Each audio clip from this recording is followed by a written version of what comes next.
Welcome to Exit the Matrix, Stories of Success with your host, Jane Slack-Smith, where we celebrate the incredible journeys of individuals who've transcended their limitations and achieved extraordinary success. All right. Hello, it's Jane here, and welcome again to Exit the Matrix with me, this, let's say, crazy world first experiment where you get to see the research in real time as I'm researching my next book. Now, the next book, let's just talk about this. We're up to like week 28. I've spoken to the most incredible thought leaders around the world. And this lady in particular, there's been a few issues in trying to get us together on this interview, which made me want to talk to her even more because let's face it, when someone has a podcast that is just about abundance, and I'm writing a book about what it is to have an abundant life in all aspects of your life and true to your heart's desire, because let's face it, we don't want to be rich and unhappy. Then when I saw that Alana Cohen had this podcast, Creating Abundance, and has written books on, and I think I can see one in the background there, mindfulness, mantras and meditations. And she's spoken to people for years about what abundance is. She's a Reiki master. She's a follower of the Buddhist traditions. She's a shamanic person who's done all of these, incredible naturopathic work. She's done so many things. And I thought, for someone who has such a plethora of experience and has had the opportunity to speak to so many people about abundance, I'm going to track this woman down and get to talk to her. So thank you, Alana, for finally being able to be here with me. It's a joy to be here. Thanks for inviting me, Jane. So this is, I guess, this crazy experiment has gone through a few weeks of exploring, that kind of awareness that there's something missing. You may not, have everything in your life that you thought you had. You've got the doodads, but there's something deep inside that's calling to your soul. We kind of also experimented in talking about what's the messy middle. Why do people always go back to the familiar rather than into, this new path where they get to explore what it is to, create abundance, manifest and have the life they desire and choose that and boldly go for it. And I'm at the part in my book where I'm exploring what is abundance. Like, it seems that I've kind of missed the mark here. I've gone all this way into how do we get there? I was like, wait a second, what is it? So I'm just going to start off and crack right into, how do you, Alana, define abundance? I define abundance by creating radiance in your life. So, radiant health, Mm, radiant wealth, and radiant happiness. mm, So, you want to, or to me, it's not just one, it's all of it. Because I have plenty of clients, have had and know plenty of friends who are extraordinarily wealthy, but they're suffering emotionally. They're mm. not happy. So I don't know if you remember the Beatles song, but money can't buy me love. Yeah.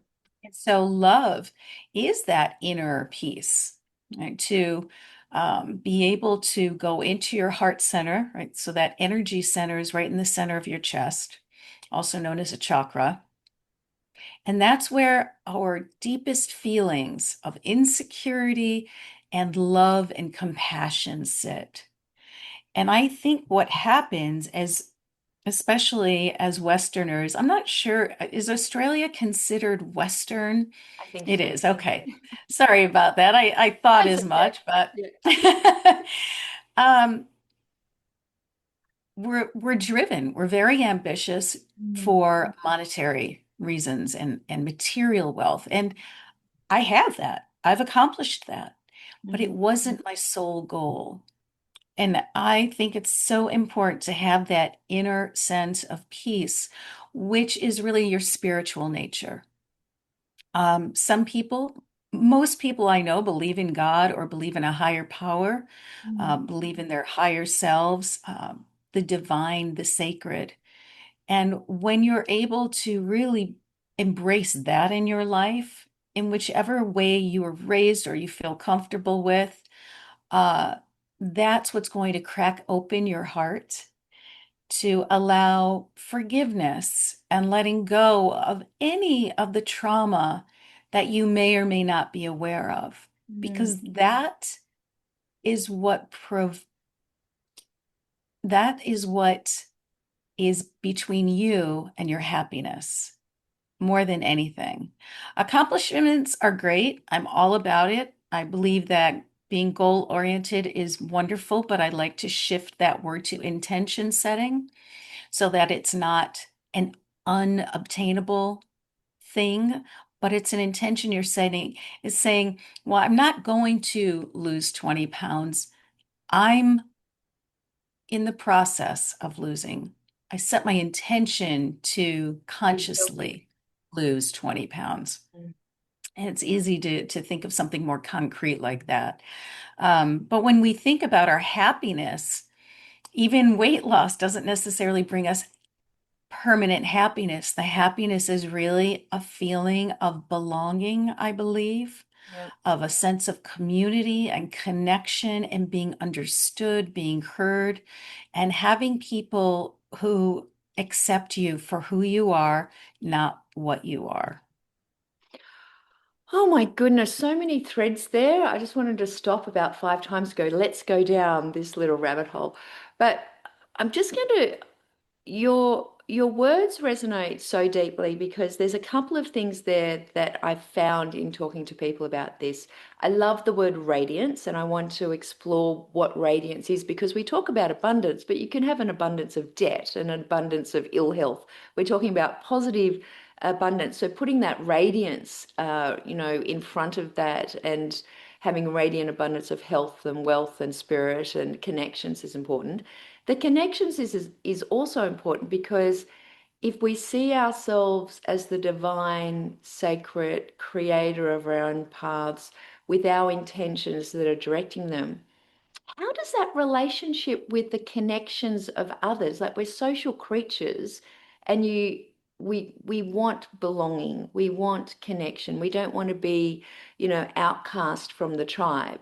How does that duality stand? Or is it just something we accept that we want the social connections, but we are our sovereign selves? Okay, I'm going to try to answer that. I think I understand the question. We are all unique individual beings, and we all have, I believe, our own unique strengths and sparks, right? Our own sparks. And it's the spark within each and every one of us that makes us who we are. Mhm. And what I have found is some people get that spark stomped out of them at a very young age. And so let's say, for instance, you're a natural born writer and you love writing poetry, but your parents are doctors and you are going to be a doctor. There Mm. is no choice in it. Uh, what's important is not to allow that spark of the creative to get completely wiped out, because then you will suffer and there will be a pain within you. So it's to allow that to manifest some other way, to write your book at night, to go to poetry readings, to go to the library, find a group, something like that. The other thing is, so that's being seen, and there's nothing wrong with that, actually.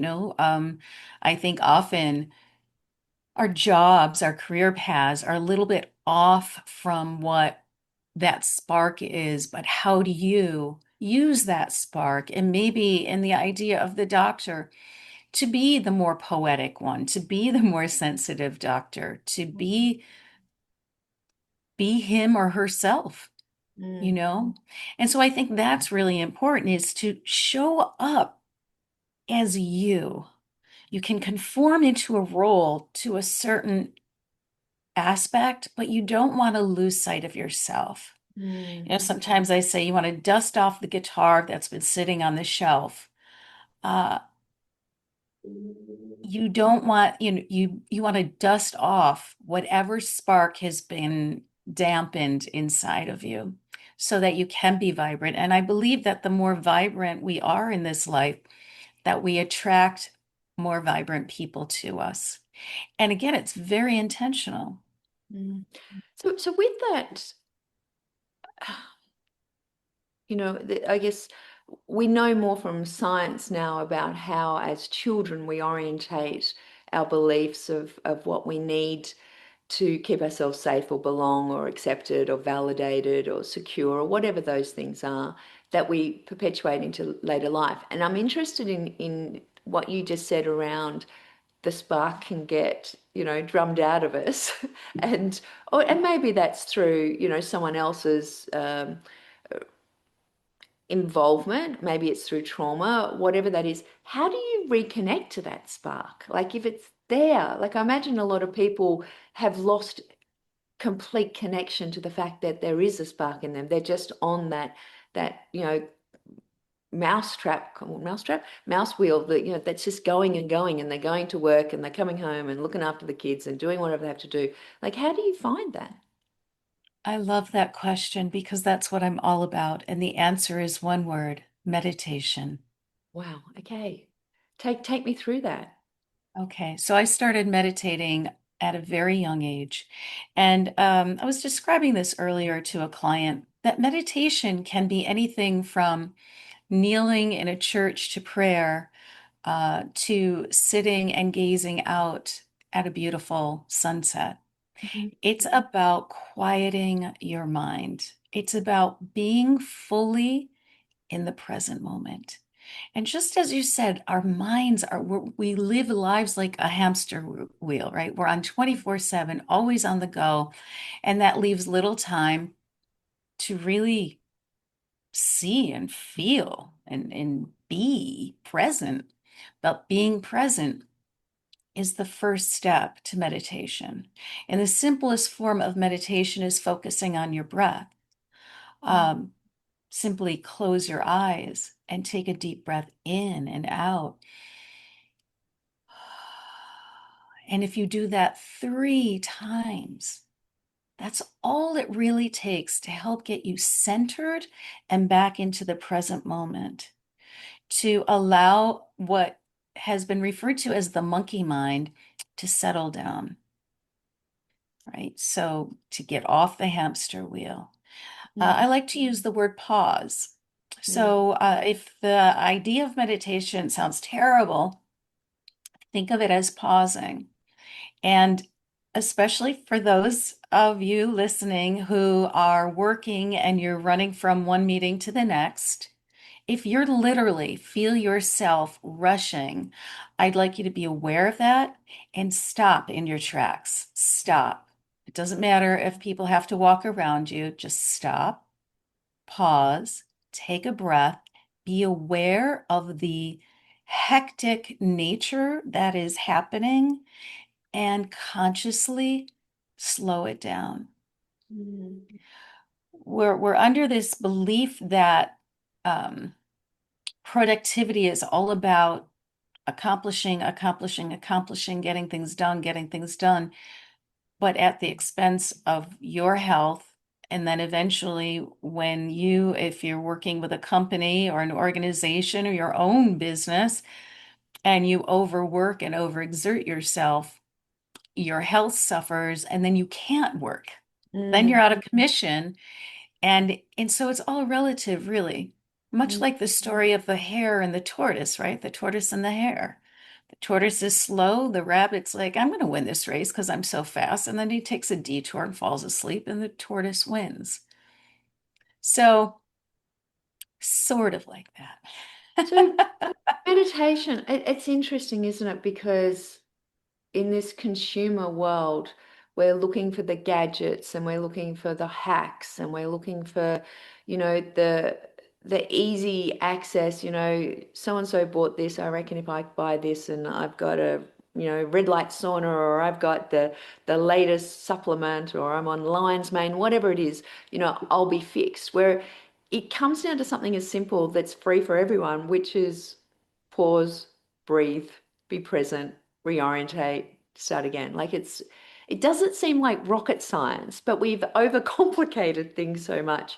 But you mentioned that you started meditating very early. So Can I go back and just explore your journey that you've brought come into this? Did you grow up in a family that was, open to these things and it was a natural progression, or did you have a bit of a sliding door moment of your own that took you on this path?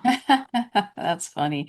I was raised in a Roman Catholic home, and wonderful, wonderful parents, loved them. And I actually went to Catholic school for 6 years.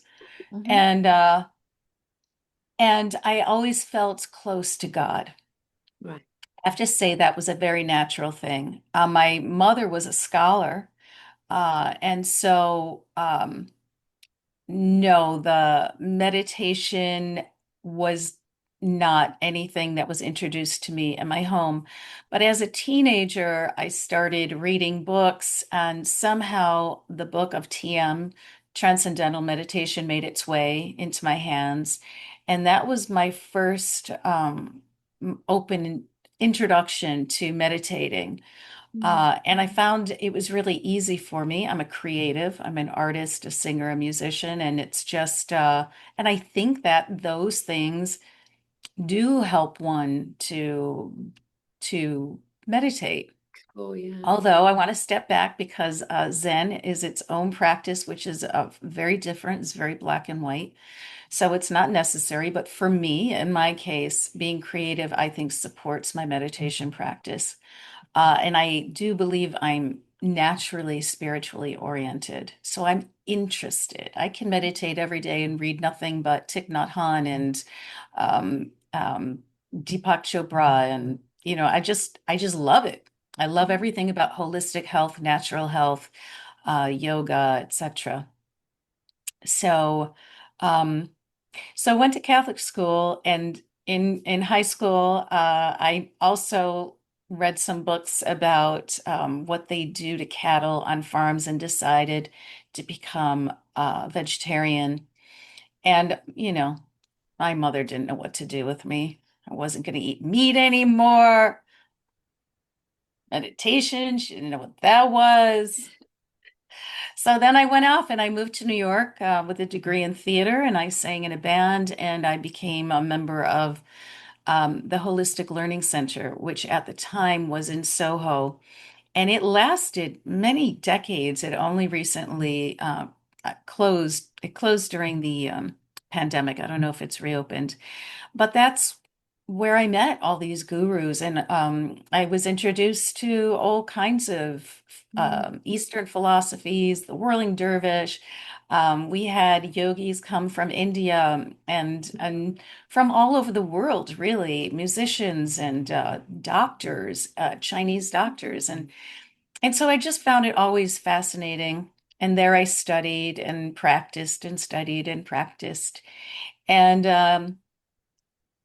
and I really discovered how deeply intuitive I really was. And it Mm. all really opened up. And so that is what pushed me even more. I literally felt like a hand on my back saying, you need to understand your Mm. true nature. And so I feel that I am an intuitive healer. And so I've learned many modalities to support that natural way of healing. And for me, I think the best way to heal anyone is to teach them how to meditate, because meditation is not sleeping. It's not just relaxing. It's actually a focused, quiet time. So Yeah. it's a concentrated effort that instills peace and clarity. And that inner peace and clarity clears away the gunk. It also sometimes allows those traumas that you may not be aware of, like I mentioned earlier. It could be something as simple as, your brother got to go on a ride and you didn't. Mm. Or it could be something much more severe. But Mm. those things rise up and then they go away.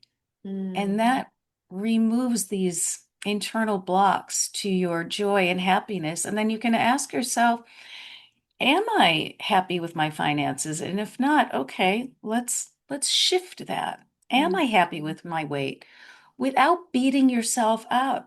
It's like, okay, I'm a human being in this shell that I like to call um our sacred temple, really. But it's easy to get lost with so many choices in the world. So by giving yourself even 5 minutes a day, 5 minutes of concentrated effort in being in the present moment Mm, is enough to help you to recharge your battery and apply that awareness to times when you're not feeling happy. And to mm, say, why? I've got all the money, I've got all the love. What's missing? What do I need? And it mm, might be a walk, and it might be a nap, and it might be a hug. mm. We ignore all that because we're always on the go.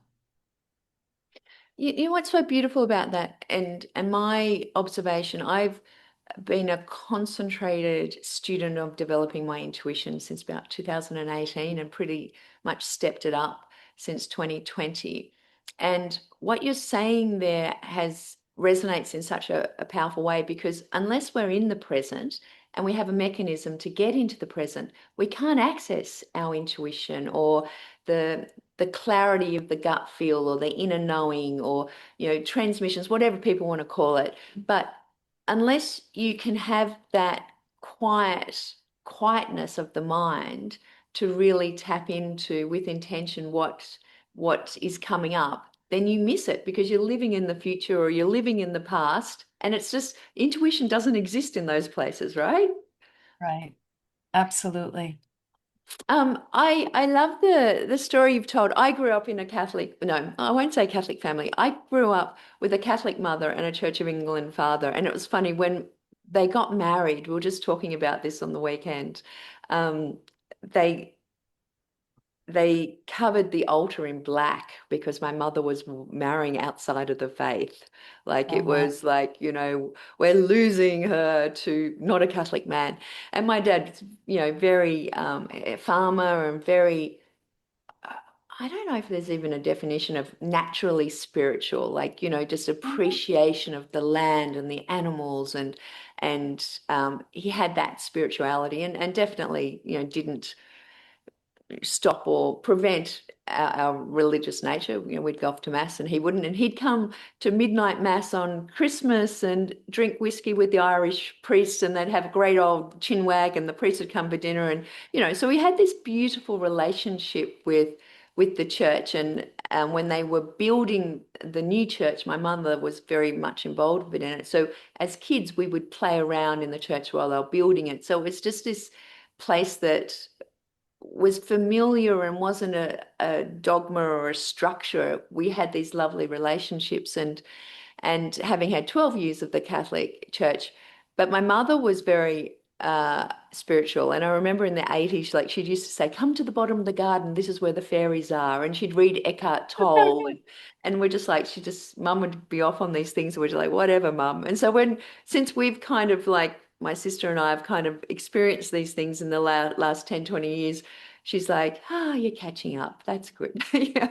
But that kind of I guess what you're talking about there, that experience of going into being aware of these different modalities and being aware that there's so many paths to what I'm hearing is love, joy, peace, inner contentment. And that sounds to me like what we're seeking. And does that have to be abundant? Does abundance play a role in that? An abundance of inner peace.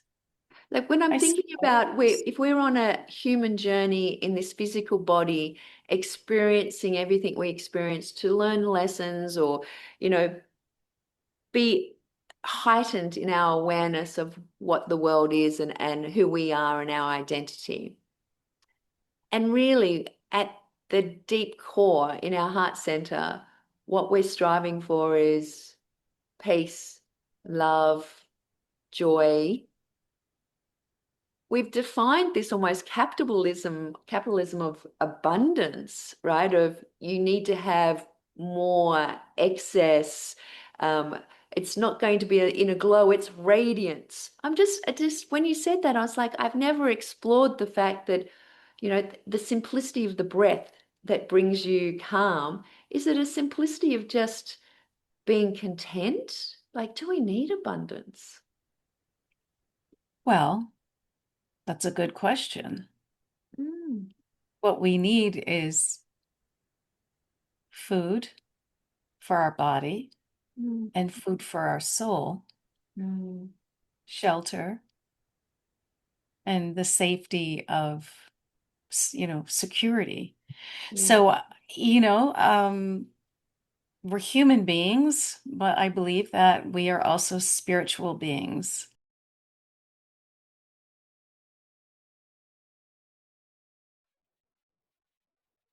So, just a quick message. I hope you're enjoying this podcast bonus session. Now, if you have heard this interview, then you're probably sitting there going, what is this all about? Well, this is all about my Exit the Matrix experiment. Now, I decided to write a book because I'm really interested in how do we go from the existence that we have now to exiting the matrix and living with intention from our hearts, following our heart's desires, but also creating abundance in all areas of our lives. And hence, whilst I've been researching this book, I thought, this is a really solitary journey. I want people to come on this journey with me. And hence, I've got this very special group. Now, come and join me. The first month for founders is free. And if you decide to stay, fantastic. So, what I'm doing is I'm interviewing incredible people. I'm getting insights about what's this awakening that people are getting? What's this the exit the matrix kind of sliding door moment for them? Now, I've obviously run this podcast for over a year now, and I have more than 30 stories, but I'm also interested in those people who are in this transformational space who are actually not just awakening themselves, and they're awakening others. What is the mechanism? As Bashar talks about it, it's the permission slip. Are they going through astrology or meditation or yoga or breath work? Are they just going within and getting a sense of what's really going on?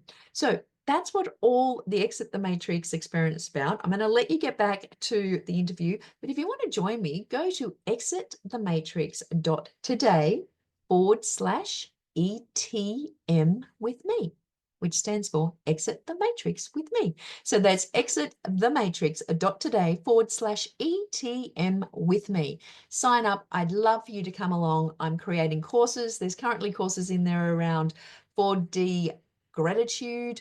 There's more courses to come. I'm creating custom GPTs on how you can exit the matrix and helping you uncover what lies beneath your subconscious and holding you back, and also other custom GPTs that I'm sure you're going to love.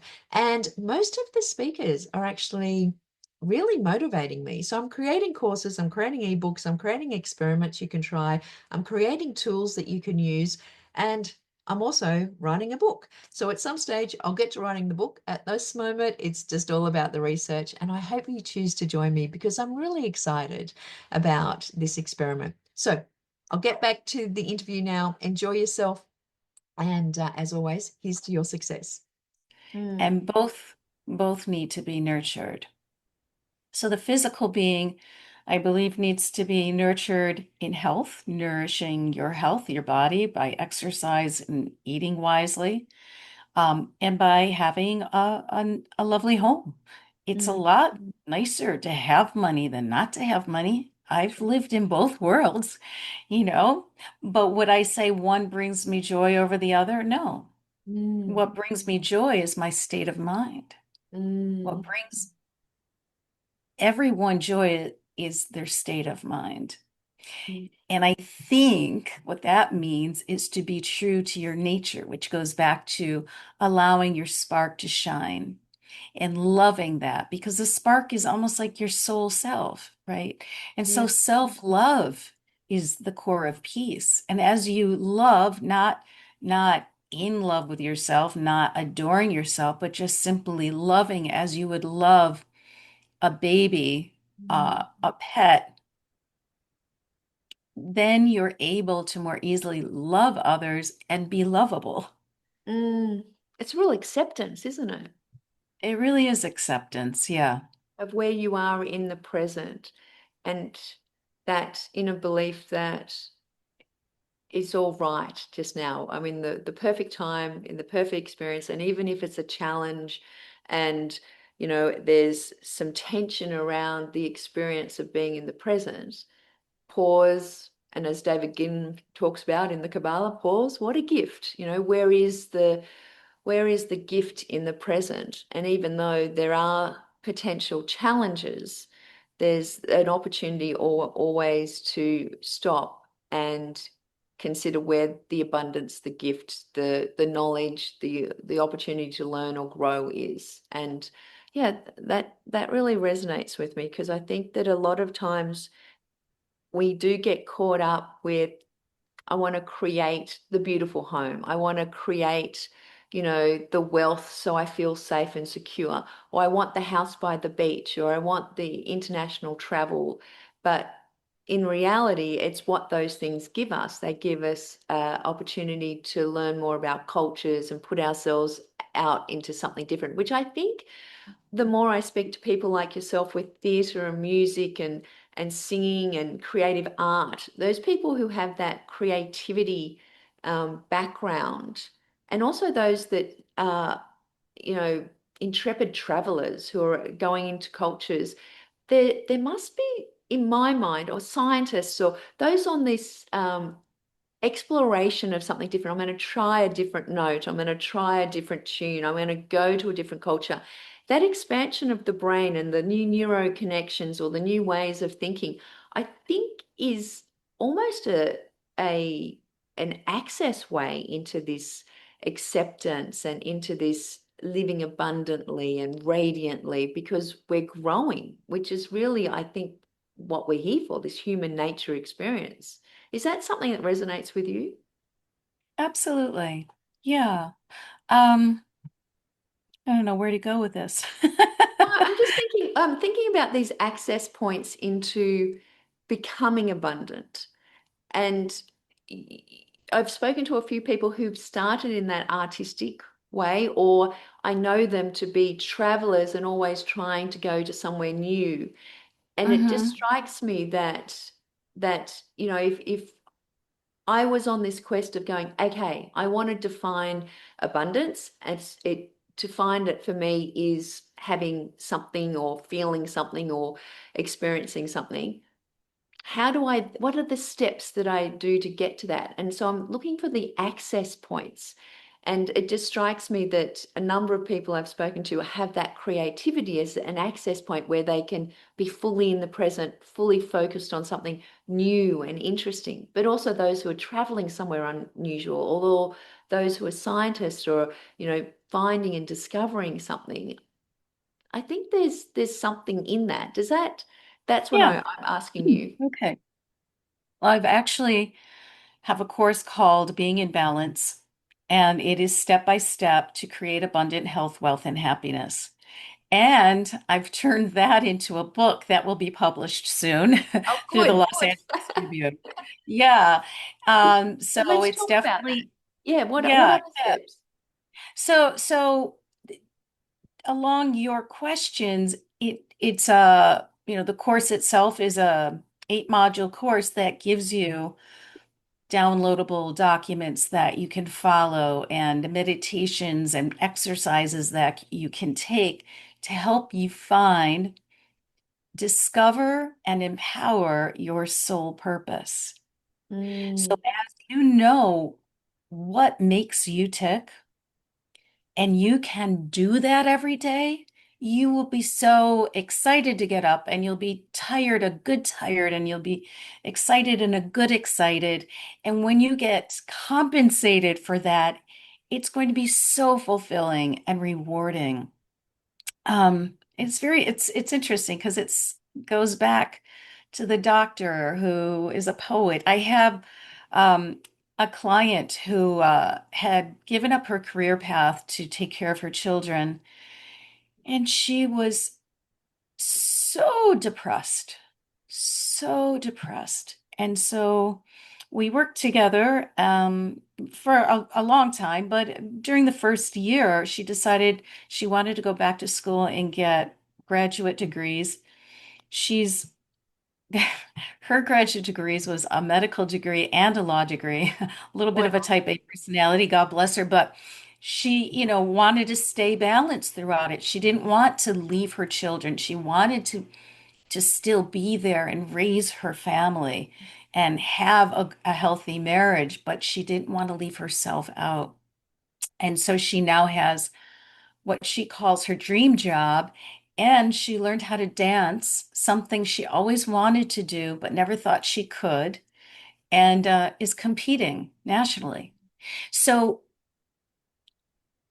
in a way, we're often not only stopped by the parent who says this is the better career path for you, or or the person who's on their way to become something and then suddenly has obligations to loved ones, family, whether it's elders or children. But going back, I think it's always to say, okay, it's all right that I've paused it, but now I'm going to practice what I always wanted to. Now I'm going to learn the piano. Now I'm going to go to overseas and travel the world. Yes. And so it's really about, so in my course and in the book coming up, it's a step by step to really help you find out what that light is within you, what's been blocking it. Not only that, but what's been getting in the way between you and the financial goal you want to have, the health goal, the weight loss goal. Um, and a lot of it is about how you treat yourself, Mm. about not just accepting yourself, but honoring yourself and loving yourself. Then that, let the blocks drop away. I'm good enough. I'm worthy. Let's do this. Let's do what makes me excited. And so when you travel, I'm a world traveler myself. I love it. And I've always wanted to go to Australia. So now I'm meeting more and more Aussies. I better make There's my a way spare room. there. I've got a spare room when you come down, Oh, Alana. good. That's on record. Done. Um, I personally, I love learning about the world. I think, when I was in college, I studied in England for a year, and it just came my way, and I took advantage of it, and I made it happen. And Mm. I remember coming back for my senior year thinking, I learned more in that 1 year of simply living in another culture than all of my school years, all of the college, all of the classes. I learned about life Yeah. and about people and how we may talk different, we may look different, but we are all the same. All we really want is to love and be loved. Yeah, it's interesting. I'm having a conversation. Uh, my husband and I have been academic. He studied at university, did multiple degrees and masters in politics and economics and many things. And I studied mining engineering, and so we were part of the system, I guess. And here I have got this podcast called Exit the Matrix: Stories of Success, where people talk about getting out of the system. And my son's or our son's in his final year at school, and he's just declared that he thinks he might take a gap year. And my husband's going, oh my goodness, like if he loses the momentum, how can he go back to study? And I'm sitting here in these two worlds. I'm holding this duality of I want him to have this exploration, but on the other hand, I kind of feel that, as young adults, really university is a holding ground until our brain develops enough to make good choices. I don't care. You're just learning to learn. I really don't care what you learn, but it's just like get in there and be safe for a while. And I was saying to him the other day, trying to be open and hold this tension that I have. What is it that you think you would like to do if you took a gap year? And he's very interested in business and entrepreneurship, and he has had many online businesses since he was about 15. And I expected him to go down that path because he previously said, I'd like to do a couple of internships with business. And he said, I think it'd be really good to learn how to be a mechanic and know how a car operates. I was like, oh, okay. And he said, so I think I'll have a number of mini explorations. And I think it would be really like to be a tour guide in Italy. Doesn't speak Italian, never been to Italy. And I was like, okay. And all I could hear was all my head going, never been to Italy, can't speak Italian, wants to be a tour guide. what? And then I'm thinking about a client of mine who was a coach who took a US tour to New Zealand and had never been to the country, but she was the tour guide. So I'm like, what, who am I to stop this? And he's like, wouldn't it be interesting to be able to fly into a different country? I could be a steward for 6 months. And I'm like, all of these things take training. Like there's years of training in all of these. And he wants a buffet of life. And all I could do was stand back and hear all of these conditions and all of these limitations and then experience it from his point of view, which was the world's an oyster. I can experience anything, and just allow him to have that, and step Mm. back and go, if he's going to have a year off, I'm going to just have to sit with that, and let my little boy go out into the world and make his own choices. And as I'm experiencing all of this, I'm also thinking these are the conversations going on in people's heads going, wait a second, I've climbed this career ladder. I'm at the pinnacle, but I now want to go and learn to dance and maybe do a course in comparative religions. Like there's always this call to, I'm going to call it the matrix, but there's this call to societal norms. And then there's this heart call. Are they always in? I mean, you've coached so many people in abundance and bringing abundance in their lives. Is there always this kind of challenge or tension or dichotomy between where I am and where I want to be? And I'm interested in, if there is that and you've experienced that, how do people face that and get over it? Okay. So, for I worked in the I like to call it the real world. The 9 to 5 job was helping to run a business technology incubator. And that's where people took their dreams and really invested everything to have them become a startup company successfully. And so I love the entrepreneurial spirit. I think that's wonderful. An entrepreneur, and that's what you're doing right now. And that's what it sounds like your son is curious about and would like to explore. Um, I have this memory that comes to me over and over and over again. And it was while I was working at the incubator, and there was a UPS delivery guy. And every time he came in, he always said hello. He knew my name. He seemed to know everyone's name. And one day I said, how is it that you are so happy? And he said, because every day is a reason to be happy. And I just thought, Choice. wow, isn't that something? So that's saying I am going to let my spark shine wherever I am in whatever I'm doing. And it circles back to something I said earlier. If you find yourself working in an office setting that feels too conservative, be yourself. Be the one who's not. Mm, Be the one who thinks outside of the box. mm. So, you know, having car mechanic skills are going to come in handy. Going You to know, Italy? What fun. exactly. I just was in Italy. It's fun. Yeah, yeah. Amore. Ciao, So bella. yeah, it's interesting with the clients that you've worked with and helping them choose abundance and create abundance. Have you got like a case study or a story of someone who has, really created incredible things in their lives? Because I want to move into manifesting and what that means, because I know that's something that you're an expert on as well. But I'm interested in how you've explored that and seen that develop with some of your clients. Mhm. Okay. So Do I people come remember, with I want to create wealth in my life and they leave with something completely different, or do they come with the just a feeling that something's not right and they leave with, what suits them, okay. Uh, or both?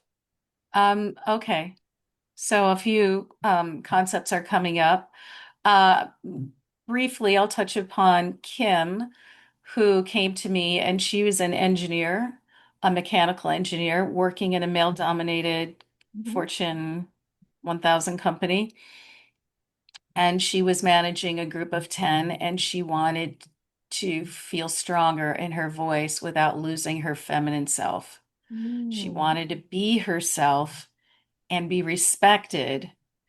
And so, uh, within a year of coaching, she shifted her mindset, and then she was given, I don't know, like 300 people.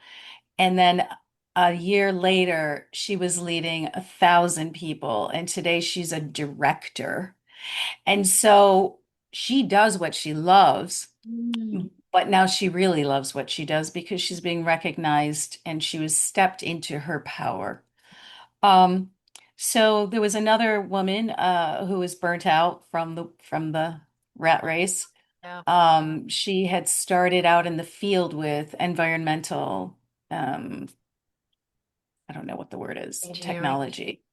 And and then she got into the corporate world and rose and rose and rose, and she wasn't doing what she loved anymore. Mm. And she quit. She hated it, and then she was depressed because she didn't know what to do. So we worked together and found out that she had a very shamanic nature. And Mm. so I trained her and helped her to understand shaman healing. And we worked together a bit more on her entrepreneurship. And what she decided she really wanted to do was to study Ayurvedic, Mm. um, the whole nutritional concept and yoga concept of Ayurveda health. And so she enrolled in a 3-year course, and she now does that on the side. She manifested. She also took my courses and training in being in balance and creating abundance. And she told me the story of how she found another company that had a position with the kind of environmental science that she loved to do. And she parked her car outside of the company and meditated and did manifestation exercises before she went and applied and interviewed. And she works there now. She got the job, and she's happy. Yeah. She's working out in nature. She's doing what she loves and being compensated very well for her work. And And she does the fun stuff on the side. I love that. Also, so you touched on manifesting and, intention, goals, visions, manifesting. I'd love to explore that with you because, you know, how do we create that world or that experience or that job or that house or that relationship or that, health challenge that we're getting over? How do we manifest? What's the path to manifestation? I have this feeling you're going to say meditation, but I'm going to throw No, it. Nope, no, no, there I'm you go. not. Tell me Uh, the path to manifestation. you are manifesting every moment with every thought. Every thought that goes on in your brain is manifesting the future. And that's where meditation is really important. I call myself a mindfulness coach because the meditation is sitting on the cushion, going into that silent reflection or style of meditation. Mindfulness is taking that wisdom and awareness and presence out into the world. Mm, And the more aware you are, the more you're able to pause and listen and pay attention to your thoughts, just as you shared about your thoughts about your son, but this is his life. It's time mm, to perhaps let your baby boy go and mm, explore his desires, right? mm, That's up to you, but it's being aware of that and then asking what those thoughts are and what is it that you want to manifest. mm, Um, so Shannon's situation was beautiful because she was very intentional. She did something physical. She drove there. She stopped. She meditated. She said, I see myself working there. I got the job. I'm happy, la da da da da. All kinds of stuff that goes in that. But often life will throw, a curveball in your way, Mm, just as it did with Lily. She didn't think she was going to drop her whole career to raise a family, and mm, it got her depressed, right? But mm. she was able to eventually get back up. But there's always a reason for curveballs too, I believe. I don't think the world wants to be brutal. Yeah. I think when you do get hit with a ball, it's an opportunity to pause, and sometimes those pauses are a couple of years. Mm, Sometimes it is the time to simply reflect and look and reevaluate your value system, your house system, your finances, everything. So, um, number one, you are always creating with your thoughts. Every mm, thought you have creates your reality. mm, I believe that 100%. mm, So be aware of your thoughts. Shift the thoughts. If you're angry, simply be aware of it. Don't beat yourself up. Just say, oh, that was a negative thought. I'm going to drop it. How do I reverse that thought? mm, Well, I'm not going to spend any time around that person because that person creates negative thoughts in my mind. That's one way. Or simply say, well, you just need to turn it around somehow, whether it's about someone, something, or yourself. And more often than not, it's self-judgment. We're simply not aware of it. You know what I love about this, the simple things that you've mentioned, like the UPS driver, right? He chose every day to be happy. And, your words around the fact that it's we are creating in every moment our presence, and if we understand what the thoughts are or what the blockages are, or the conversations going on ahead, however they turn up for us, if we're aware of those and we choose to be vibrant, we choose to be radiant, we attract more of that vibrance and radiance. So the stories that we're telling ourselves and the words that we have are orientating us to the next present moment. And so it completely makes sense to me in what you're sharing, is that abundance and this radiance of abundance in all things is a choice that we make intentionally in every moment. And we have something as simple as taking 3 breaths to get out of whatever the stories are that have made us get to this point at the time, and give us pause to make the next choice that's in the highest good for ourselves. Would that be a good summary from what we've talked about? Yes, and I'm going to add something to that final phrase that you just shared. To manifest what is in our highest good and the highest good of everyone involved. Mm, And that is conscious leadership. mm, That's what will really give you the peace, is knowing that what makes you happy will serve and make others happy. mm, It's really, it's about everyone and everything, and that's where you feel connected and useful and needed and of mm, service and following your purpose. And mm. yeah, So once you know yourself, we go back to that original part of the conversation, is how you interact with others. Because until you're true to yourself and you claim what you want, you can't be authentic and honest in your relationships. And when you do have that inner whatever that is that you're seeking and you've claimed, then that has a flow-on effect to all those around you. So acting in your highest good first then has that flow-on effect to everyone else. yeah, absolutely. Where Yeah. most of the time, all we're doing is we're looking externally going, how can I turn up, in whatever way for that person, and how can I be this at work, and how can I be a dancer or an Ayurvedic person as well as an environmental, expert. So we've got all of these kind of functions, but until we come into the center of what we really are, our divine spark, we can't actually turn up in any authenticity anywhere else in the world. I love it. Yeah. Well, you have given me so much clarity, Alana. I Oh, really good. appreciate it.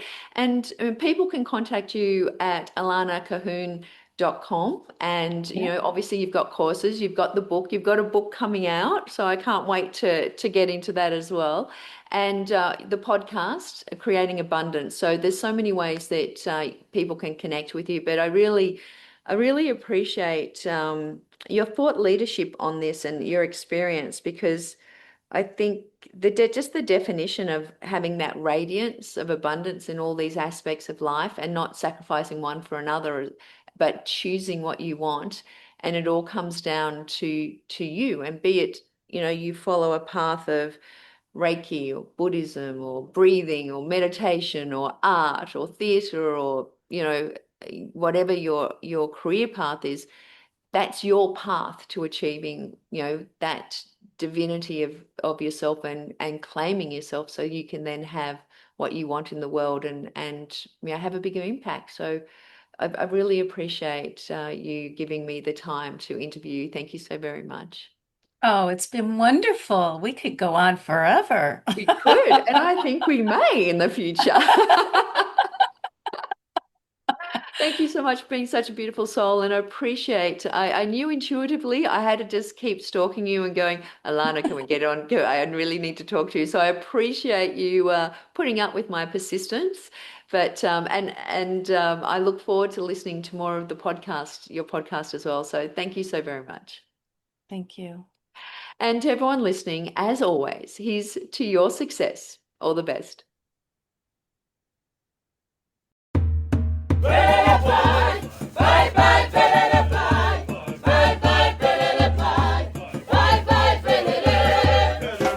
Thank you for listening to Exit the Matrix, Stories of Success.